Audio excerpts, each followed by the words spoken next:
Thank you very much. Yeah, I'm really excited to be here today.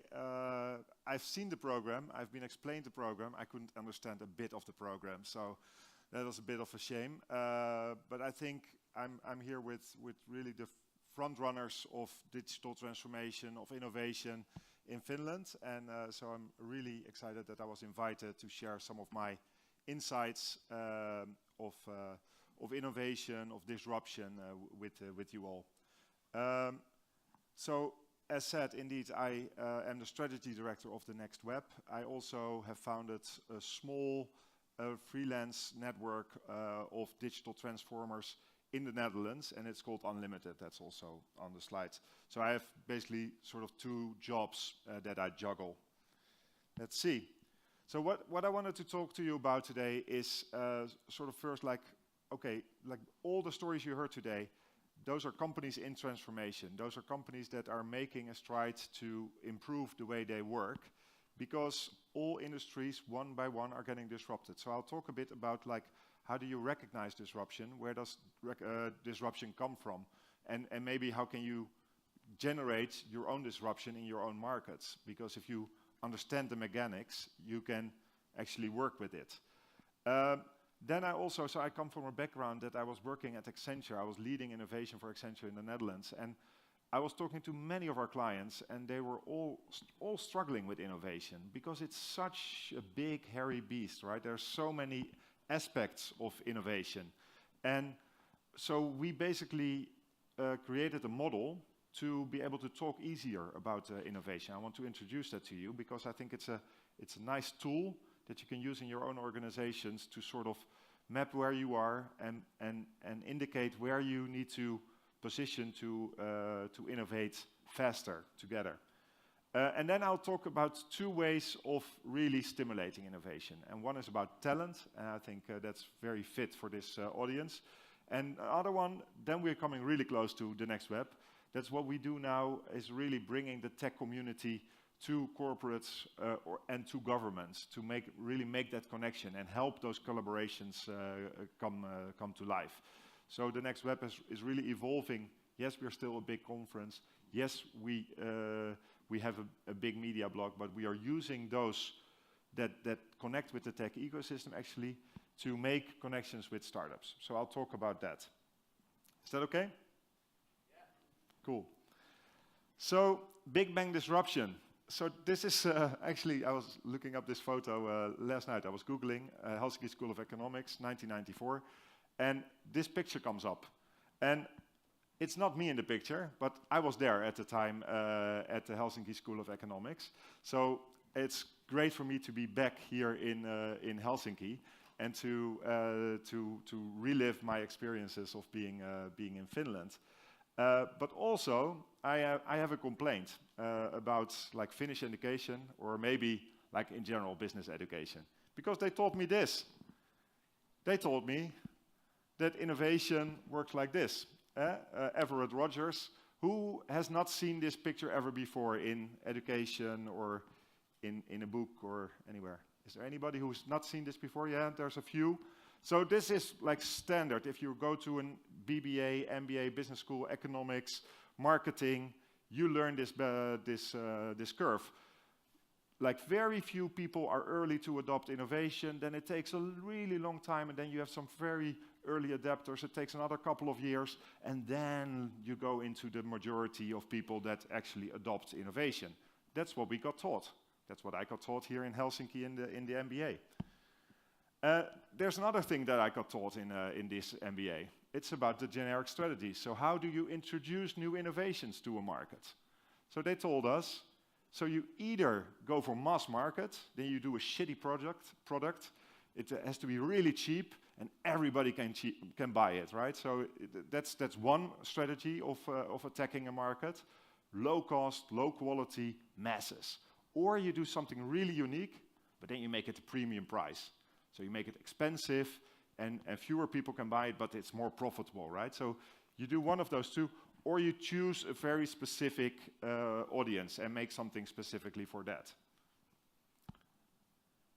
But then, like, these kind of pictures are quite well known, right? So nowadays, innovations is happening so much faster. And when it took 75 years for the phone to roll out to 50 million users, Pokemon Go took 5 days, right? And it's just speeding up. Those kind of adoption rates are just speeding up. So that whole story about like innovators and very early adapters, it's not really working anymore. So the Big Bang disruption theory has been written by Larry Downes and Paul Nunes. And they basically, so this is not rocket science, right? That they found like this is really shifting forward. I like the visualization though, they call it the shark fin of innovation. So it's really picking up way faster than it was ever before, that innovation. And they also, like they analyzed really why is it, when does it happen that an innovation gets picked up that quickly? And basically they found out that whole theory of how do you implement or introduce new products to the market is outdated. Basically nowadays you have to be way better than the present products in the market and cheaper. So that's sort of a mind shift that you have to have. So it has to be cheaper, better total cost to the owner. It has to be better, and it has to be always available everywhere. If you have those 3 concepts, that's basically what they found in their research. If you look at all the products and services that have been introduced that made this Big Bang disruption play, that's the key characteristics that they found. So, and if you know that that's happening in the market, and that each market is facing a brutal disruptor at some point, you can also try to create your own disruptions. And they also analyzed like how do you create a disruption. It's like a very long period of rapid iterations, small tests, testing with users if they like the product, and then once you're onto something, it's there with scaling management. The users really like it. Take it off the market, professionalize it, productize it really well, and make it ready for scaling. Because the worst thing that can happen to you is that you have a very early prototype, and all of a sudden the whole world wants to buy it, and you're not ready for it, and it fails. So it's a bit like it's a different mindset of building new products and building new services. And it can be done now because of the cost of experimentation are so much lower. Technology is way cheaper. And you can build a website or build a Facebook page for just a few €100 and be really able to test something. And once you know that it's scalable, right, then prepare for scaling and do it well. But also, like, disruptions often don't last very long. So also don't invest heavily in your own machinery, in your own assets, but try to stay asset light, or at least get rid of the assets before they become a liability. That's a bit at the end game of this disruption. So you have to really change the entire way you work if you want to be able to bring these kind of disruptions to the market. And it also calls for completely new types of people. Really, they divide it more in thinkers and doers, makers and integrators. And it's people like that you work with like every day probably, but they're coming together in new ecosystems. It's not that one company has this all, has the inventors, the designers, the assemblers, the producers. You work in collaborations, you work in ecosystems to make these kind of products happen. And that's also very different. So there's many things that you need to change if you want to be able to create your own Big Bang disruptions. It's basically the theory there.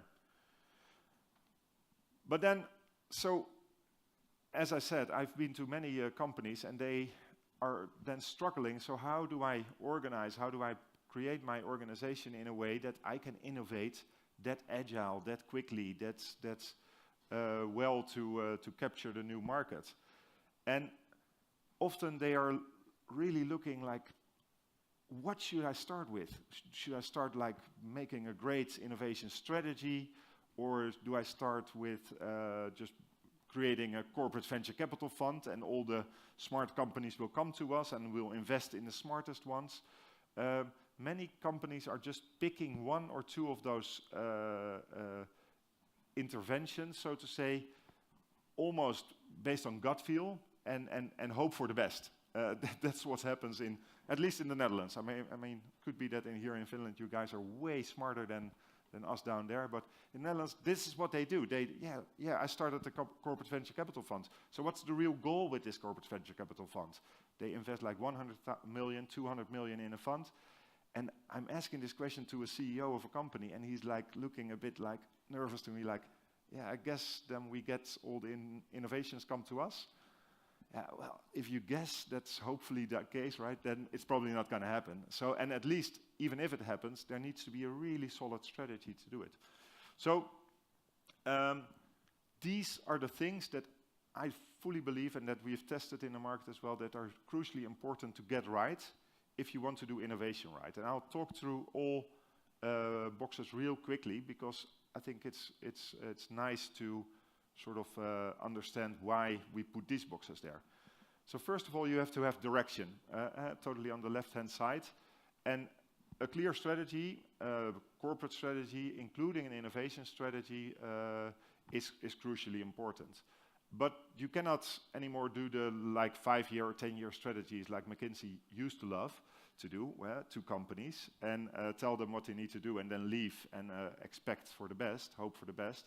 It needs to be way more agile. You need to change it all the time. But also more and more important is the triggers.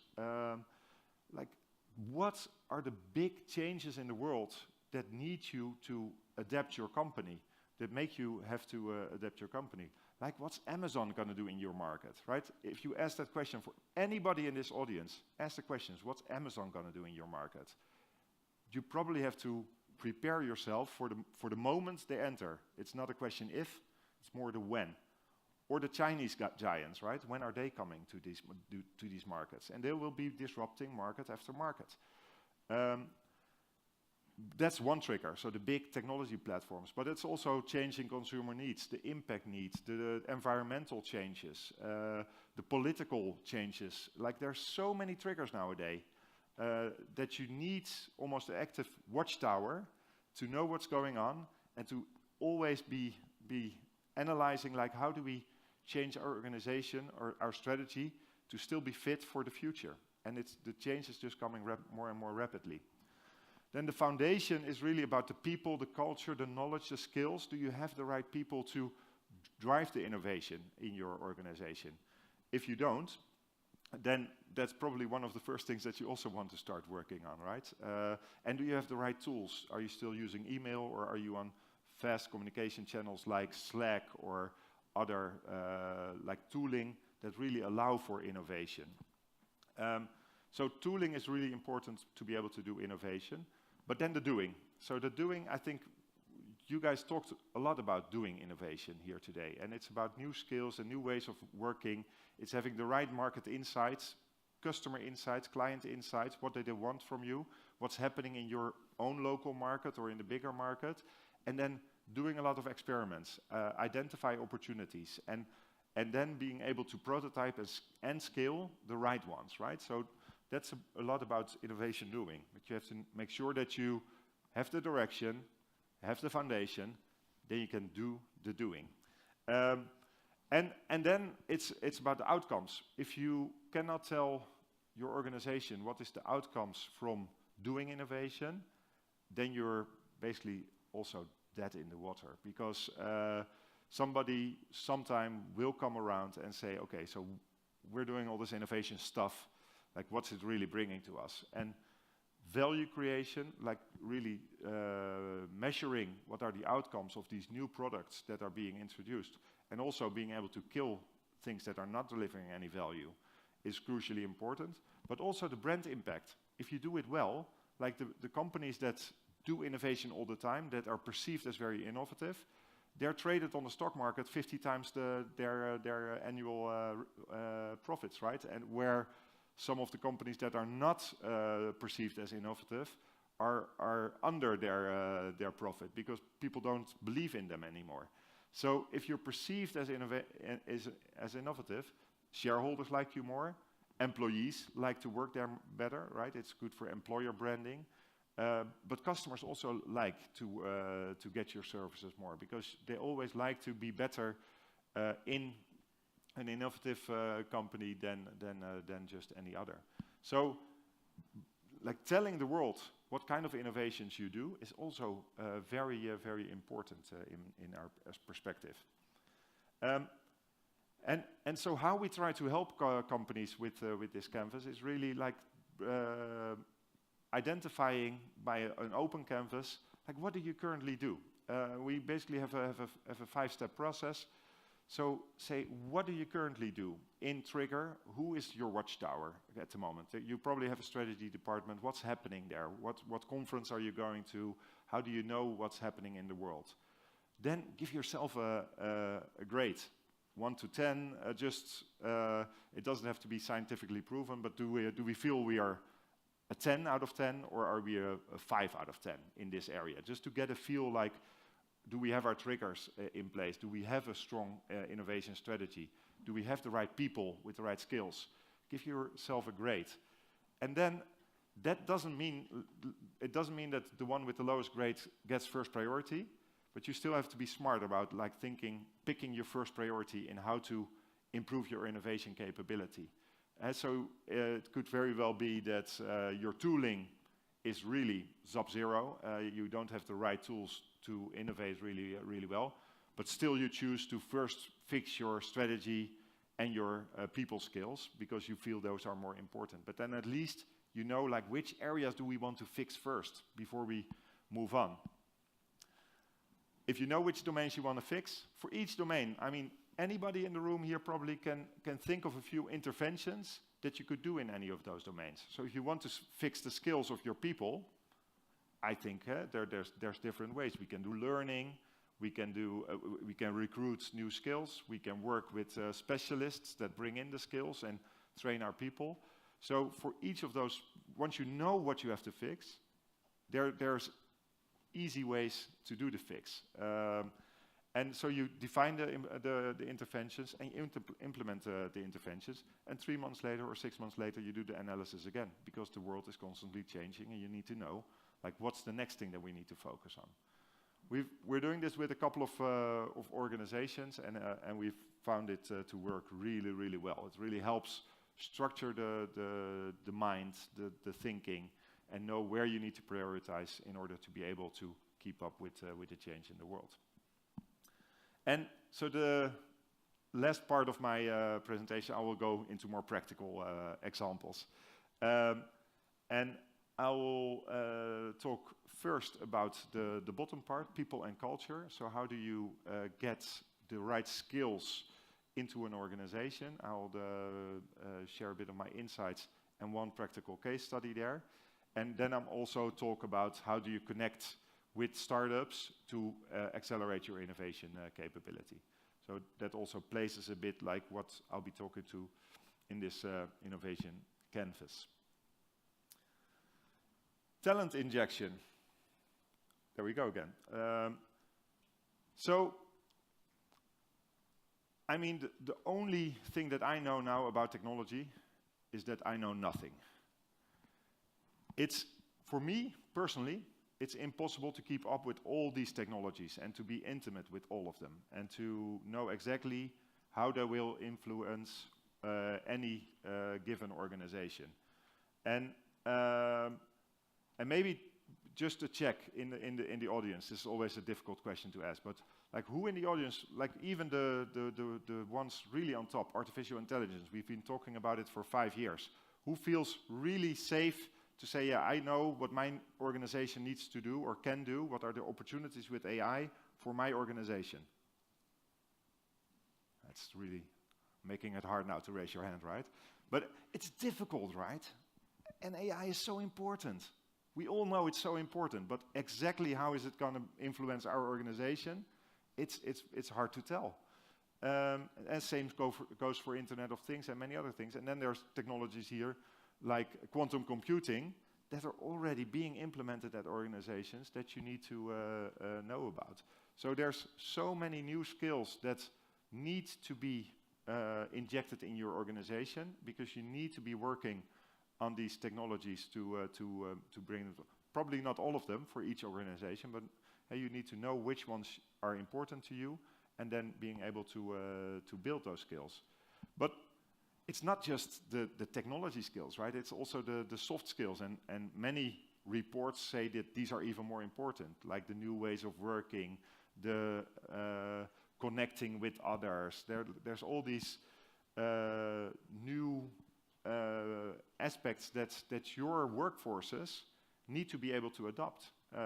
So there's new ways of working that you also need to teach to your people. And then there's this challenge. So there's always been this number of generations, the baby boomers, Generation X, Generation Y, and they're different, but they have a lot in common. They all want a stable job, and most of them want a stable job. They want a good income. They want to earn a fair amount of money. They want to make progression in their professional careers. They really want to make their promotion. It's really important to them. And they want status. And they think, and many of the traditional consultancy companies think, that the most senior guy is probably the most knowledgeable, or at least he should be the boss, right? But in come the millennials, Generation Z. They are different. They are damn different. They all of a sudden, they want to go for their purpose. They want recognition, but they want a lot of flexibility too. So they're wired differently. We brought them up differently. And they believe that I'm awesome. And why would I listen to this old guy who knows nothing about machine learning, where I was taught in school, and I can do everything with machine learning. So I'm not going to be listening to that guy. So the talent pool, the new talent pool is changing. I really feel that those young talents often, so in my last years at Accenture, I saw that like oftentimes the youngest colleagues were most valued by our customers. Like the guys with 2, 3, 4, 5 years working experience, they were the best data scientists, they were the best service designers, they were great at like really agile working. They do it from their gut, from their base. And then there's these old partners, like 25 years of working experience, and they say, yeah, I've been doing data for 25 years. I know those big systems. I'll tell them what to do. But they don't really get this whole data science movement, like the really different way of working with data. And so I really believe that's like the future is like going with the digital natives. And I think we're in a house that's been filled with, invited by digital natives, right? But I think that's crucially important. But I also feel that there's new ways of working needed to get those skills in. And first of all, it starts with like defining those required skills. So you need to know, what do we need to build? What's important to us? Then I believe very strongly that organizations themselves should get their leadership in place. So have a driver that has content knowledge, that knows your organization and knows what needs to be realized, that you have really ownership there. And then get internal staff that has the mindset that they want to do it, but maybe they don't have all the skills yet, and influx it with external skills. External skills that are basically there to help create the first impact, and more than anything, teach the employees to gather these new skills and to be able to bring it forward even if the external party leaves. Do that knowledge transfer and then phase out.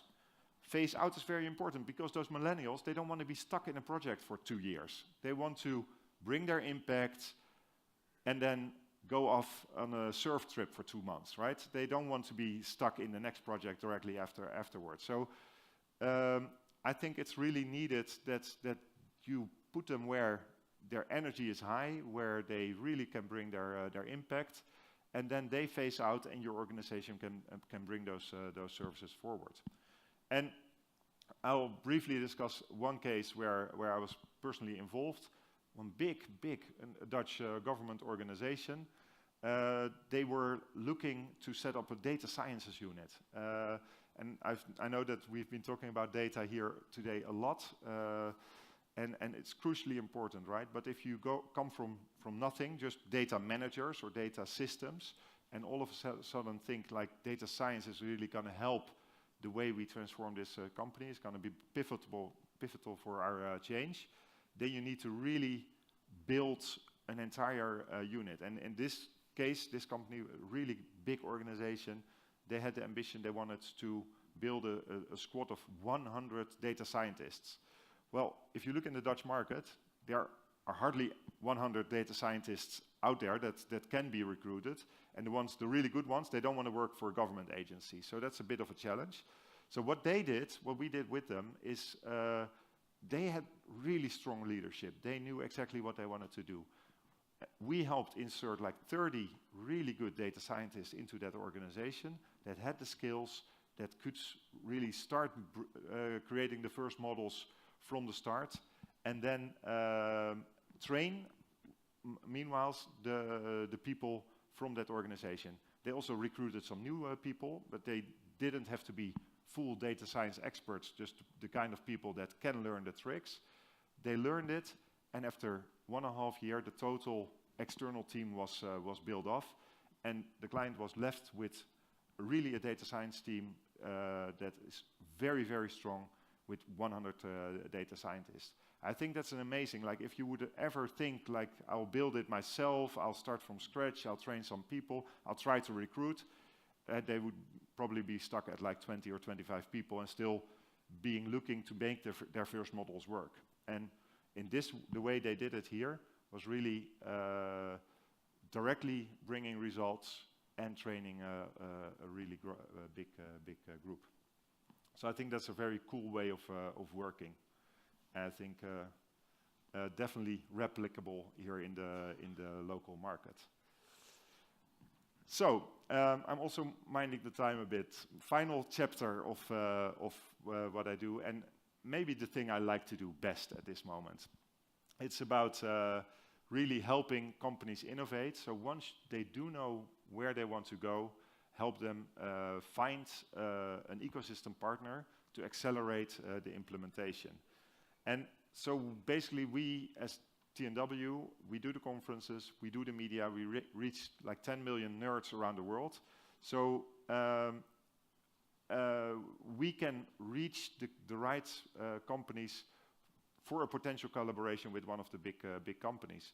And a collaboration doesn't always have to be immediately acquisition. We buy the whole thing, or a big stake with your corporate venture capital. Oftentimes, like 9 out of 10 or 95 out of 100, it's just a collaboration. I'll make my product work for your clients or for your processes, and I'll help you innovate faster. And so that's a bit on the bottom, product co-development. Just get a license of this startup and accelerate your way to market. I'll give an example of that. And what we found is like often when we bring corporates and startups together, there's this great energy. There's love is in the air, and they're like, oh, you're awesome, you're great, and oh, you can bring me big revenues because you can introduce me to all these clients, or you have this big project to do for me. So there's a lot of initial love, but then in the end, like people need to get together and really start working. You basically have to get to a marriage from date one as soon as possible. But there's many things that you need to discuss in that period. That normally takes months, right? Also a dating process takes months before you finally propose. In my case, many years. But in collaborations, it's also that way. Like it can take many months before you find the right way to collaborate. What we have done is created with partners a canvas where you basically map the entire collaboration on day 2 of your engagement. Like first day you meet, second day you fill in the canvas to know exactly how are we going to collaborate. What's my need as a corporate? What's the solution of the startup? What's the financial deal? What's the project timelines? How do we communicate about this? Like have all the difficult conversations like really brought forward, and then either you find out, okay, this is not going to work, and then it's fail really fast, right? It's fail in day 2 and not in month number 6. Or it's you find a way that you can really collaborate and take it forward. And we've recently done that with the partner. So Vodafone, known telco brand, of course, they wanted to prove that IoT actually does work, because it's there's not many cases yet where there's full implementations, where it's delivering a lot of value or impact for society.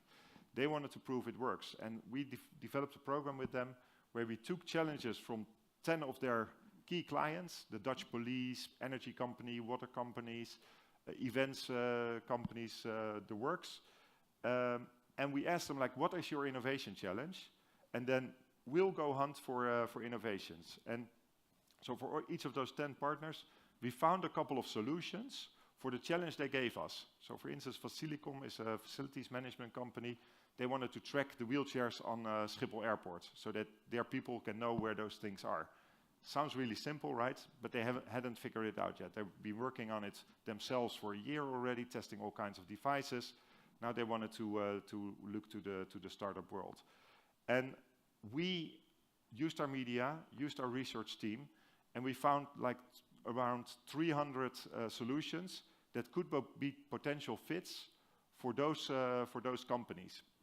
So all these companies applied to be part of this challenge, and then we brought in the top 3 per challenge, and we had them pitch to the partners. So pitch to Dutch police, to Heineken, pitch the right solutions to them, and really have that 2-day process following it, like taking the innovation canvas that I just showed, the collaboration canvas, and fill it in together, and go like hit those walls early instead of trying to postpone the difficult conversations. And to be very honest, like we were intending to have 11 partnerships there. There were 11 challenges in total. One of the companies had 2 challenges out there. The others all had 1. And 2 of one partner couldn't find the right startup on day 1, so they stopped the process, which is totally fine. Better to stop early than to try something with a company that you don't really believe in. So we didn't find the right technology company for them. And a second company, or a challenge partner, they stopped after day 1 because they were trying to fill in this canvas, and they just found out this is not going to work. You have way different expectations than us, so we better stop now before we spend months and months of both of our time and then find out that we're not going to do it. And the other 9 projects are now in implementation. I'll briefly talk about 2 of them that I'm really proud about. So Dutch police, they wanted to have sensors all around the Netherlands that consumers can use, even if they're fishermen or boating around, have sensors to your devices that are in the water anyway, and measure the water quality and report it to the police. And this way they can detect environmental crime early. If you know it early, then you maybe can find the people who did it, but you can also like stop the environmental impact, of course. That's a challenge that they've been walking around for years with.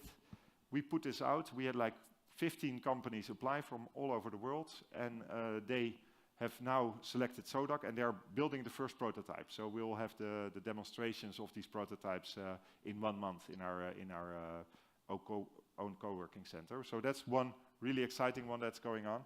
And the other one is also like Facilicom. They were looking to track those wheelchairs, and it's really quite funny. We had like applications from all over the world that said we can do exactly that. We can track them, and we have a device, and you can see where they are, and there's smart routing services and so on. So they had many applicants. There was one company that was already at Schiphol Airport tracking other devices, like outside, and this company didn't know about this, the Undergrid. So Undergrid also pitched for the solution, and they got the contract. So they are a proven tracking solution that's already working in Schiphol area. But so sometimes the solution can be really close to you. They were in the same airport already doing tracking, but they didn't find them. And out of applicants from all over the world, they also found that these were the best. But it's also a good way to test like, okay, so Undergrid's already there, but are they really better than the foreign competitors? But they proved them right.